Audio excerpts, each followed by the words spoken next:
Well, I know your kids more personally. Their daughter has babysat our children multiple times. Great babysitter. Definitely highly recommended. And so they live their lives pretty virtuously. I mean, nobody's perfect, but like they live in a way that's definitely, it could make a parent proud, you know, the way that they live. So is there any like advice that you could give as far as modesty and chastity is concerned that you sort of imbued in your children, maybe even in an indirect way? The way that you guys dressed, the way that you guys carried yourselves, the way that you were open or closed about subjects. Like what kind of advice could you give? And maybe even share a story about, was there a time that you kind of helped one of them in a relationship to lead them away from maybe straying off the path?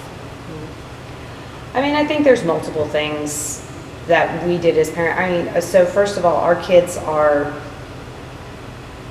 excellent children. I mean, we waited for the crazy teenage years and it never happened. Like we waited and waited for the crazy teenage years and we were like, when are they gonna like go party on Friday nights and we have to go pick them up from the drunk party?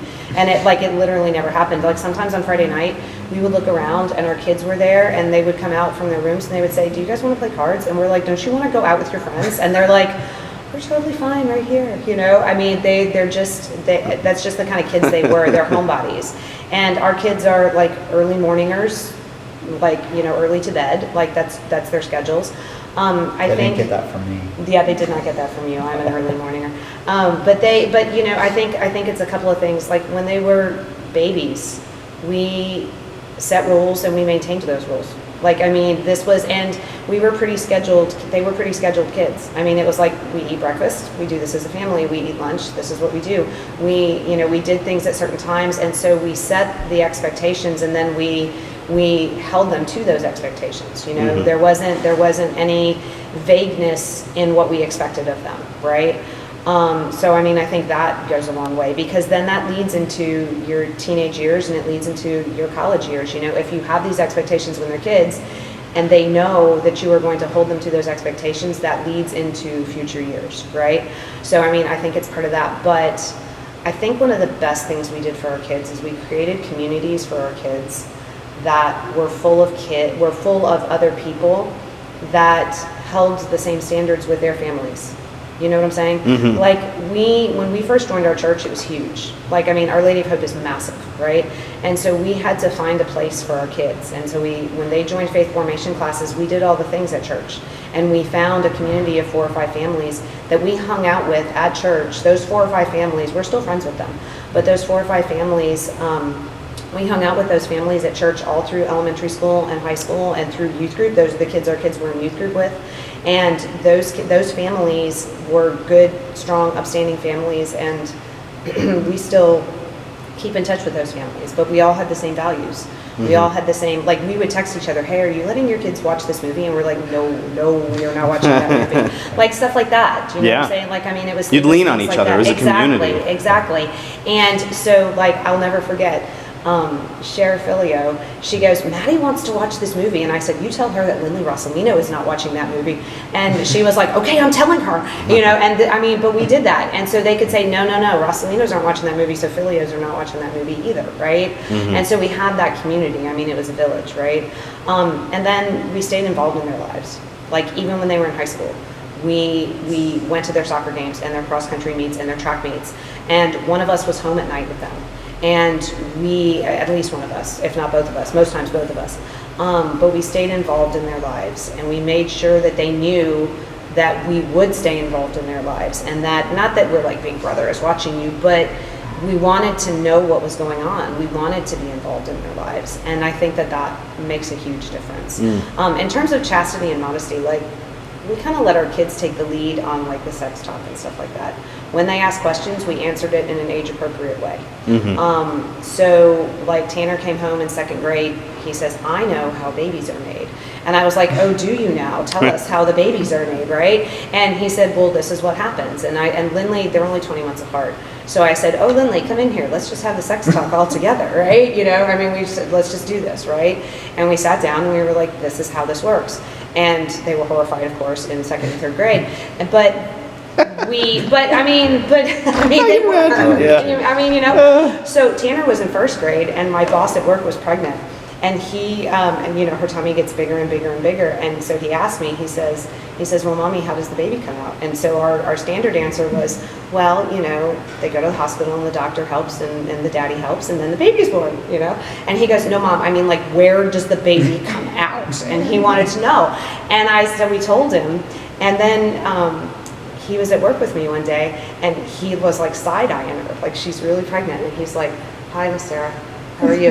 And she goes, what is the matter with him? And I said, we told him how the baby was going to be born, and he's really worried about you. And she was like, I mean, so I mean, it's like stuff like that. I mean, like, but we told them when they asked questions, we told them in age-appropriate ways, right? And so, you know, and then as they got older, things, you know, as they went through puberty, you know, we talked to them, you know, as they were teenagers, then, you know, Mike would have the boy talk and I would have the girl talk. But I mean, you know, that we were open to having those age-appropriate conversations. They would hear something on TV and they'd be like, what's that mean?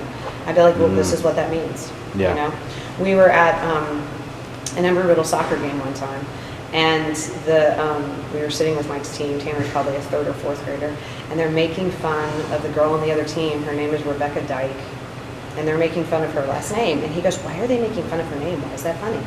And I told him, and he was like, okay, I get it. You know, I mean, just being honest with our kids about those terms and those things, you know, and telling them just, here's the facts, no emotions, here's the facts. And they respect that, you know, and then they know too that you're going to tell them the truth in the future. You're not going to lie to them about that kind of stuff. So, you know. Yeah, no, it gives them sort of the authority then to come to you, or I guess not as much of authority, but more confidence that, like, if they have an issue, then they can actually ask a question because, yeah, you've been open with them in the past, so they know that, okay, they're not just going to, like, board up the wall and say, don't say that again, and, like, don't talk like that or whatnot. I will say, one time Tanner was 10, and we listened to a song on the radio, and the line says, there's a party in my pants, and I ain't afraid to show it. And he goes, what's that mean? I was like, what do you think it means? I was like, I'm not going to talk about that. I was like, that one we're passing by. But I said, what do you think it means? He goes, maybe he likes to dance. I was like, that's it, buddy. It's good. That's what the party in the pants is, buddy. That's exactly what that is. So when he finally found out what it meant, he was like, you lied to me. I was like, you're right. I'm not going to tell you what that really means, buddy. I was like, that's not appropriate for a 10-year-old. That's when I started listening to Z88. Yeah, change the dial.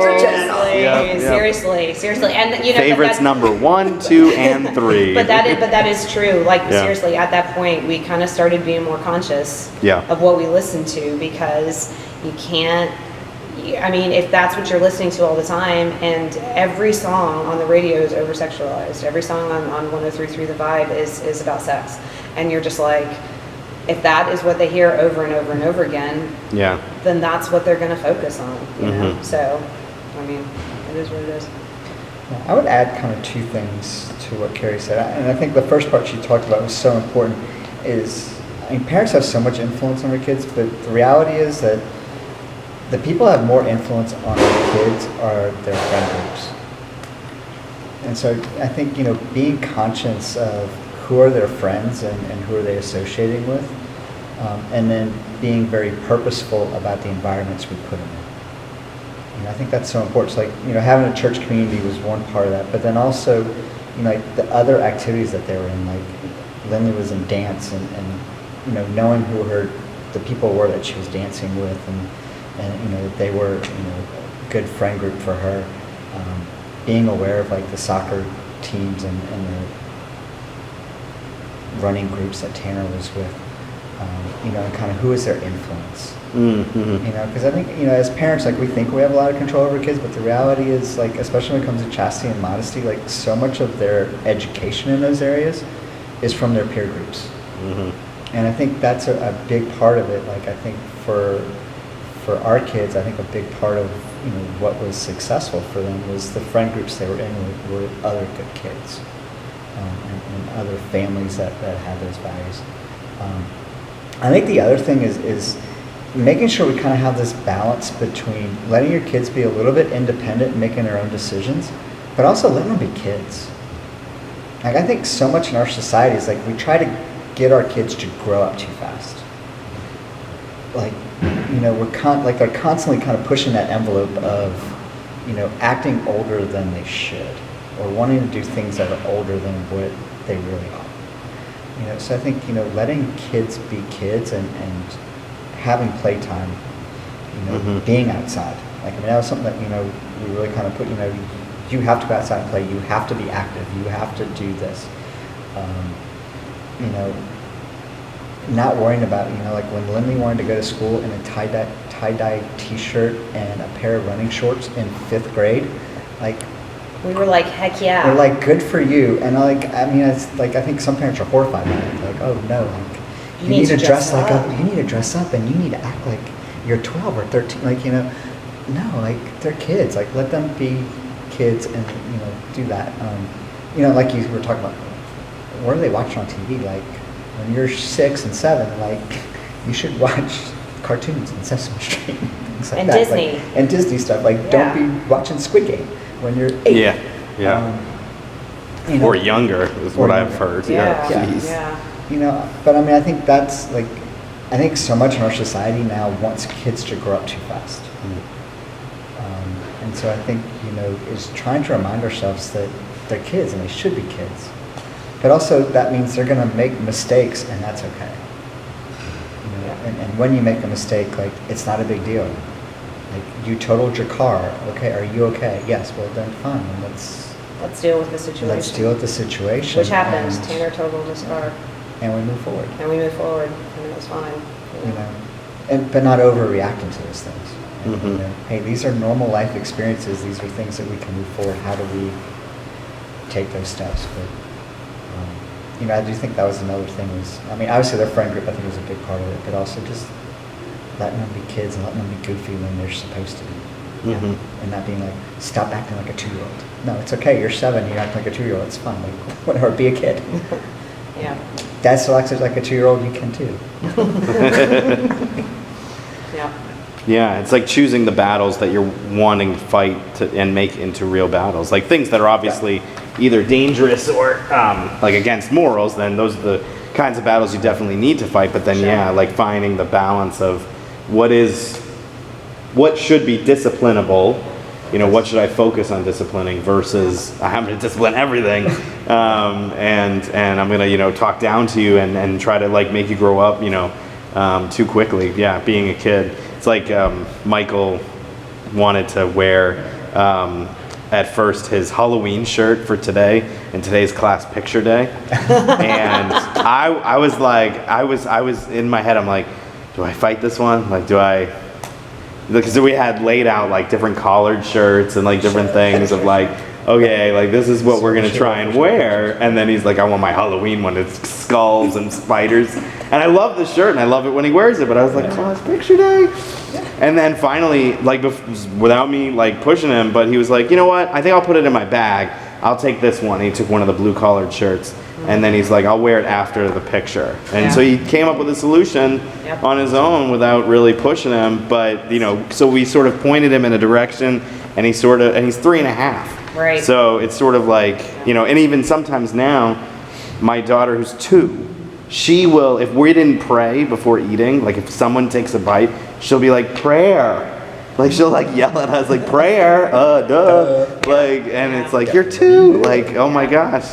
So I think, just trying to be, you know, that example and trying to, again, though, let them be kids and not like push them too hard into growing up, but also like calling them out. So we pray together every meal and she's picked that up now. And so things like that you gotta keep pushing them with. Yeah, like in terms of specific like modesty and chastity, like we really, I mean, for a boy, you really don't deal with modesty issues, right? Like you really, like boys, you know, they wear their shorts and their t-shirts and they're fine, and you don't really deal with modesty issues. Well, except when they like let their shorts hang down to their knee. Well, but we didn't, but yeah. We didn't have that issue. Yeah, Luckily. So, I mean, with girls, I mean, I think, had Lindley ever pushed the boundaries on modesty, like if she was ever wearing something inappropriate, I would be like, hey, you know, what do you think about that? But we discussed those conversations, like her modesty, and not just in what she wore, but in, you know, how she acted, you know, and like, you know, and I remember one time she was wearing a pair of shorts, and honestly, she had just outgrown them, right?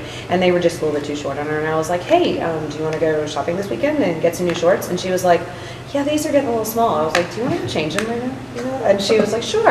And like, she understood, you know, but it was, you know, not pressuring her not to wear those things, not telling her that's absolutely inappropriate, you look awful.